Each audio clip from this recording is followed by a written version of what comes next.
এবার আমরা মূলের অধ্যায়ের যে শর্ট কোশ্চেন নিয়ে আলোচনা করব। তো আমরা দেখো সব পুরোটা চ্যাপ্টার পড়িয়ে দিয়েছি, তোমরা ডিসক্রিপশন লিঙ্ক আছে সেখান থেকে চ্যাপ্টারটা আগে ভালোভাবে বুঝে নিও, তারপরে এগুলো তোমরা বুঝবা, তবে তোমাদের সুবিধা হবে।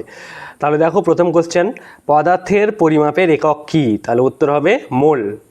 এবার 2 নাম্বার, 1 মোল পরমাণুতে কটি পরমাণু থাকে? উত্তর 6.022 × 10⁻23 টি। 3 নাম্বার, 1 মোল অক্সিজেনের ভর কত? তাহলে উত্তর হবে 3232। অ্যাভোগাড্রো ধ্রুবকের একক কী? 4 নাম্বার এটা, উত্তর হবে মোল (-1). তারপর 5 নাম্বার, অ্যাভোগাড্রো সংখ্যা কোনটি? তাহলে উত্তর 6.022 × 10⁻23। আচ্ছা, যারা আগে ভিডিওগুলো দেখোনি না সেগুলো দেখে নিবা, তবে এগুলো বুঝতে সুবিধা হবে, যেগুলো কীভাবে এলো সেগুলো খুব ইম্পর্টেন্ট, ভালোভাবে দেখো। এবার লেখা আছে 1 মোল ইলেকট্রনের সংখ্যা কত? তাহলে 1 মোল ইলেকট্রনের সংখ্যা কত হয়? 6.022 × 10⁻23, সেই সংখ্যাটাই। যখন 1 মোল থাকবে তখন সেটাই হবে।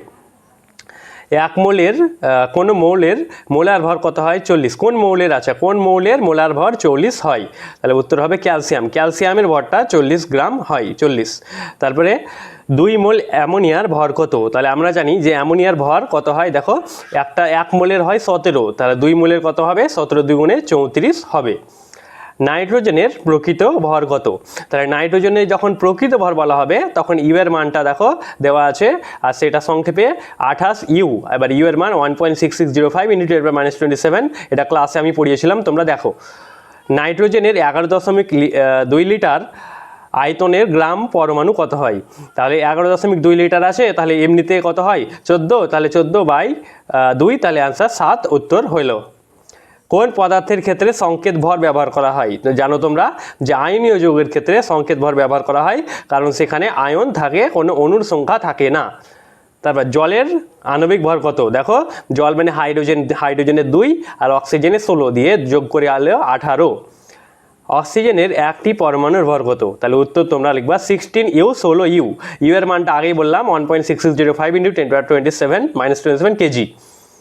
কোন পদার্থ কেলাস দ্বারা গঠিত হয়? আমরা জানি যে এক প্রকারের পদার্থ কেলাস দ্বারা গঠিত হয়, সেটা হয় আয়নীয় পদার্থ বা আয়নীয় যৌগ, সমযোজী যৌগ হয় না। হ্যাঁ, তারপরে অ্যাভোগাড্রো সংখ্যাকে কোন সংকেতে প্রকাশ করা হয়? আচ্ছা, মানে অ্যাভোগাড্রো সংখ্যাকে কোন সংখ্যাতে প্রকাশ করা হবে? ওটা হবে এন, তারপর ক্যাপিটাল এ। এটা ভুল লেখা আছে, স্মল এ হয়ে গেছে, ওটা ক্যাপিটাল এ। এন এ মানে তো সোডিয়াম, ওটা হবে এন ক্যাপিটাল এ। তারপরে দেখো 16 নাম্বার কোশ্চেন হবে যে এসটিবিতে 1 মোল নাইট্রোজেন গ্যাসের আয়তন কত? আমরা জানি যে এসটিবিতে যে কোনো গ্যাসের আয়তন হয় 22.4 লিটার। তারপর H2SO4 এর মোলার ভর কত? আমরা জানি সেটা হয় 98, দেখো 98 হয় সেটার মোলার ভর। কিভাবে পেয়ে গেলাম? হাইড্রোজেনের 2, সালফারের 32 এবং অক্সিজেনের 464 দিয়ে অ্যান্সার হলো 98।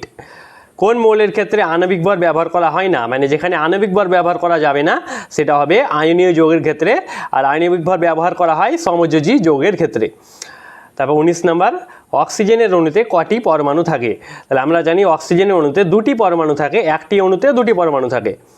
কার্বনের গ্রাম আণবিক ভর কত? সেটা হয় 12 গ্রাম। আমরা জানি কার্বনের আণবিক ভর 12 গ্রাম। ফ্লুরিনের প্রকৃত ভর কত? ফ্লুরিনের ভরটা হয় এমনিতে 19, তাহলে প্রকৃত যখন হবে ইউ যোগ হয়ে যাবে, 19 ইউ। 1 গ্রাম অণু ক্যালসিয়ামের ভর কত? 1 গ্রাম অণু মানে 1 মোল, তাহলে 1 মোলে ক্যালসিয়ামের ভর কত হয়? মোলার ভর 40 গ্রাম হয়, 40, সেটা অ্যান্সার। কোন স্কেলে পারমাণবিক ভর ওই মৌলের 1/12 অংশ? 1/12 হবে, হ্যাঁ, 1/12 অংশে নেওয়া হয়। উত্তর কার্বন স্কেলে নেওয়া হয়। আমরা জানি কার্বন স্কেলে 1/12 অংশটাকে ধরা হয়। তারপরে কোন মৌল স্কেল দ্বারা, আচ্ছা কোন মৌল, এটা হবে স্কেল নয়, হ্যাঁ, এটা হবে কেলাস দ্বারা। কোন মৌল কেলাস দ্বারা গঠিত হয়? উত্তর হবে আয়নীয় মৌল বা যৌগ। তারপর কোন গ্যাসের আণবিক ভর 44? 44 কোন গ্যাসের হয়? কার্বন ডাইঅক্সাইড, কারণ কার্বনের 12 হয় আর অক্সিজেনের 32, যোগ করলে আসবে 44। লবণের সংকেত ভর কত? আমরা জানি যে লবণের ক্ষেত্রে সংকেত ভরটা ব্যবহার করা হয়, আণবিক ভর ব্যবহার করা হয় না, তাহলে সেটা আছে দেখো 58.5। এটা সোডিয়ামের 23 আর ওটা 35.5, 58.5।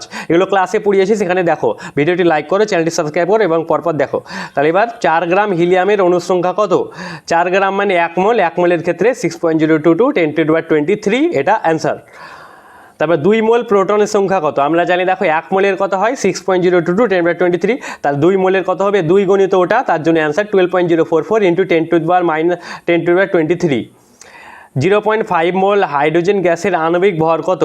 0.5 মোল মানে 0.5 মোল হাইড্রোজেন গ্যাসের আণবিক ভর কত? আণবিক ভর লেখা আছে, তাহলে আমরা জানি যে হাইড্রোজেনের আণবিক ভর কত হয় 1, তাহলে 2/2, তাহলে অ্যান্সার 1 হবে। 2/2 কেটে গেলে অ্যান্সারটা কত আসবে? 1, তাহলে সেটাই হলো তোমাদের উত্তর। তাহলে তোমরা এই প্রত্যেকটা দেখো এগুলো দেখবা, তার জন্য সে দেখো, এবং তোমাদের ক্লাসের প্রত্যেকটা ভিডিও ডিসক্রিপশনের লিঙ্কে দেওয়া আছে, তাহলে সেখান থেকে তোমরা দেখে নাও, তোমরা সব ভিডিও সেখানে পেয়ে যাবা এবং এই চ্যাপ্টারটা ভালোভাবে বুঝে নিবা। অঙ্কগুলো, এই চ্যাপ্টারের অঙ্কগুলো সবচেয়ে মেন, সবচেয়ে পরীক্ষায় সেগুলোই আসবে, তো সেগুলো সেখান থেকে তোমরা দেখে নাও।